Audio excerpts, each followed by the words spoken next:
Emotional Intelligence Coaching: Improving Performance for Leaders, Coaches and the Individual by Stephen Neale, Lisa Spencer-Arnell and Liz Wilson. Work is not the place for emotion, or is it? Many people believe that displaying emotion at work is inappropriate and that those who hide their feelings are acting more professionally than those who do not.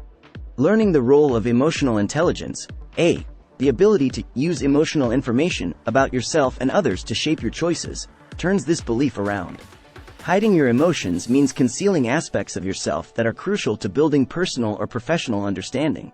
Rather than ignoring emotion, developing A enables you to comprehend more about other people while improving your relationships, earning respect, reducing stress, and preparing you to coach others. Coaching is about being a catalyst for positive change in a way that's appropriate for individuals, helping them to be the very best they can be. A coaching focuses on releasing the potential of people you coach by helping them diagnose and defeat interferences, from bashfulness to boastfulness or other similar emotional roadblocks that make it impossible for them to understand their own feelings or other people's. Sometimes employees who need counseling based on emotional intelligence don't even realize that their actions are provoking emotional reactions from those around them. Non-directive coaching is hugely effective, as individuals are the experts on their life and they're far more likely to put their own ideas into action, rather than taking action when they're being told what to do. To understand the importance of EI, consider the structure of the brain. Deep within the brain, at the top of the spinal cord, lies the reptile brain. The first part of the brain to evolve, it manages reflexes, like breathing, sleep and hunger. The next layer of the brain is the limbic or emotional brain, which governs beliefs, attitudes and the emotions they generate. The outermost layer of the brain, the neocortex or thinking brain, deals with rational thought. Consider the emotional brain as a lion and the thinking brain as a lion tamer. The lion tamer uses skill and knowledge to manage the lion, but the lion always has enough strength to overpower the tamer. If the two brains are fighting against each other, the emotional brain will win every time. As the lion tamer metaphor indicates, emotions can overcome rational thinking. That makes it even more important to understand your feelings and the cues they give you about other people. Researcher Howard Gardner identified the two components of emotional intelligence as intrapersonal intelligence, that is, understanding yourself and your reactions, and interpersonal intelligence, that is, awareness of other people and your responses to them. You can develop, change and improve your EI. To gauge your A, assess where you stand in exercising these skills and behaviors. 1. Regard. Do you have a sense of self-regard and view others with respect? 2. Awareness. Have you developed self-awareness and awareness of other people? 3. Self-management. Can you control your personal power, goal-directedness, flexibility and attitude? Do you have emotional resilience? 4. Relationship management. Are you able to trust others, maintain a balanced outlook, handle conflict, and express and control your emotions? Coaching and emotional intelligence. Coaches help people change their behavior to improve their lives.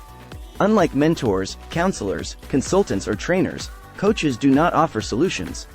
Instead, they listen for ways to help individuals find the right insights and tools to align their behavior with their priorities, to solve their own problems, and to cultivate strategies for success. Successful coaching requires a subject with a good attitude and a coach with the proper skills, training, and mindset. A coach must have the ability and patience to help someone make changes, and the subject should want to make those changes and be at the right moment in his or her life to do so.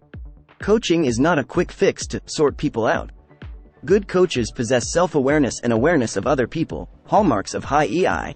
Two of the key principles underlying EI are: 1. A predicts performance, and 2. A is changeable and can be developed. Not everyone can coach. Executives often ask managers with little or no training or internal preparation to become coaches. This can be damaging for everyone involved, especially when the newly appointed coaches have not developed their own emotional intelligence. Being a successful coach requires first strengthening your EI. Coaches need strong self-regard. They must value themselves and others and should be able to withhold judgment about their coaching clients. Being deliberately non-judgmental requires awareness and self-acceptance. The greatest tragedy is that most people go through life not even knowing they've got values, let alone what they are. The companion to this self-knowledge is regard for others. Emotionally intelligent coaches see themselves and their coaching participants as equally worthy of respect and equally ready to work on improvements. Such respect opens the door to coaching others and helping them fulfill their successful, authentic, positive, objective intentions. Coaching turns out well only when coaches see themselves and their coaching subjects as good, reasonable, relatable people. If the coach feels either superior or inferior to the coaching subject, the process will not be productive. Being coached by someone who is emotionally unintelligent is dangerous. Coaches must listen to their coaching subjects with more than just their ears. Communication relies on nonverbal as well as verbal components. The A coach must pay attention to body language and heed the other person's tone of voice in addition to hearing his or her words. The fast track to performance and profitability. A coaching covers more than directly improving performance. It involves helping people understand their feelings about a situation and comprehend the impact of feelings on their performance and on their colleagues. Such coaching helps its subjects arrive at solutions that improve their circumstances. Coaches are most useful when they help employees recognize interferences, such as a lack of confidence or a bossy management style, and keep those interferences from undermining their gifts. A person's performance in any situation consists of his or her potential minus any interferences. If your staff member is using just 40% of his or her abilities, what is happening to the other 60%? As a coach attuned to A, you can help your employees recognize impediments to their progress. A hijack occurs when we allow our attitudes and the emotions they generate to take over our thinking and behavior. Becoming aware of interferences and fixing them improves teams as well as individuals. A team's performance potential reflects the aggregate potential of all its members minus the interferences that might distract or impede them. The ability to connect with others on an emotional level is critical to working through challenging situations. A coaching can affect behavior and achievement during performance reviews, mergers and acquisitions, economic downturns, and staff recruitment and retention. Any moment during which reading other people astutely can steer the interaction toward your goals or desires. Developing A. You speak to yourself more than you speak to any other person in your life. When you are awake, your conscious mind talks to you unceasingly, and you talk back. Even though you are most likely unaware of the process, because you do it all day every day, these conversations feed information to your unconscious brain. Such dialogues are powerful and can boost your A or tear it down. Positive self-talk helps your self-awareness and your awareness of and regard for other people. It makes all your interactions more productive, because appropriate self-regard and self-approval help you relate to others. On the other hand, negative self-talk harms your self-awareness and your awareness of others. You don't have to like the actions, but you respect the person behind the actions. Your internal, personal conversations have a powerful impact on your self-regard. If you think positive thoughts about yourself, you'll be comfortable saying no to other people when necessary. Those supportive thoughts can help you stand up for yourself when you cope with conflict. They help you resist dishing out self-criticism of your performance or appearance. This progression boosts your EI and helps you relate better to others. The old attitude of, leave your emotions at home, that control and command style is out of date. Developing A involves the use of strokes, which is psychology's name for the feedback we give ourselves. The application of these strokes affects your self-esteem and how you build or undermine other people's self-regard. Notice 4 kinds of strokes. 1. Positive conditional. A positive statement about actions, like, your report was excellent because. 2. Positive unconditional.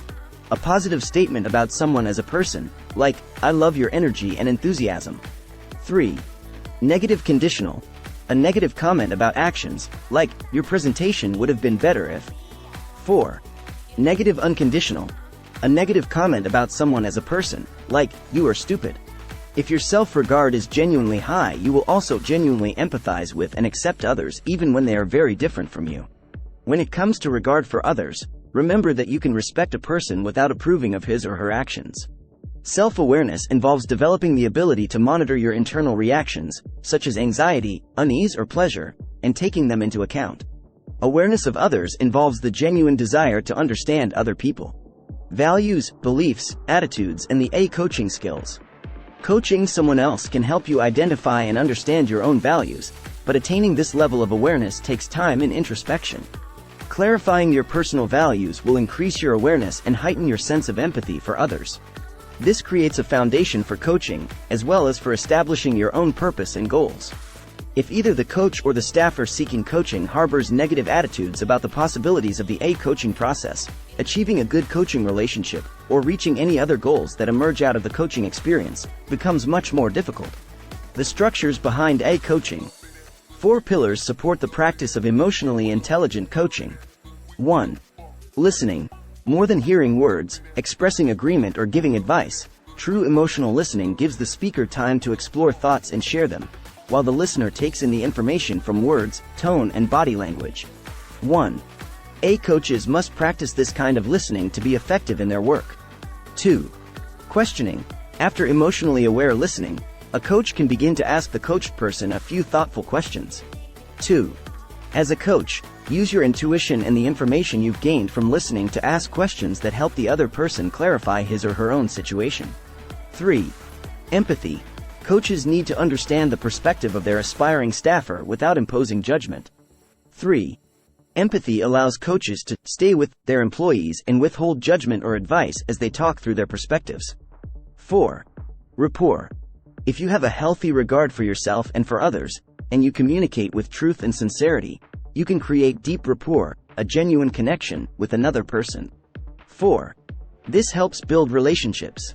Feelings do not live in the brain, they are whole-body experiences. In using these tools, the A coach helps staffers connect with their own goals and achieve them. A coaches clear the smog, that is, they help those they are coaching cut through scolding self-talk that says they should, must, ought, or have got to do something. Coaching is an opportunity to direct staffers toward valid goal setting. VALID is an acronym that stands for values, attitudes, awareness, likely, intention, do and done. It is shorthand for the process that takes the staffer through an assessment of what is important, what attitudes are in play, the person's level self-awareness, the practicality of his or her stated goals, why those goals matter, what behaviors or actions they require, and what deadline the staffer should set. Coaching is about facilitating change. A coaches have many tools at their disposal, from asking powerful questions to drafting a contract with the staff member. However, the actual practice of A coaching cannot begin until the coaches thoroughly know themselves and the staffers they hope to help. Takeaways. 1. Emotional intelligence, A, is the ability to understand others' feelings and reactions. 2. Emotions can always overpower rational thinking. 3. Becoming a successful coach depends on first developing your own A, in terms of self-awareness, relationship skills, and alertness to others' feelings. 4. You must connect with others on an emotional level, and they with you, to work through challenging situations. 5.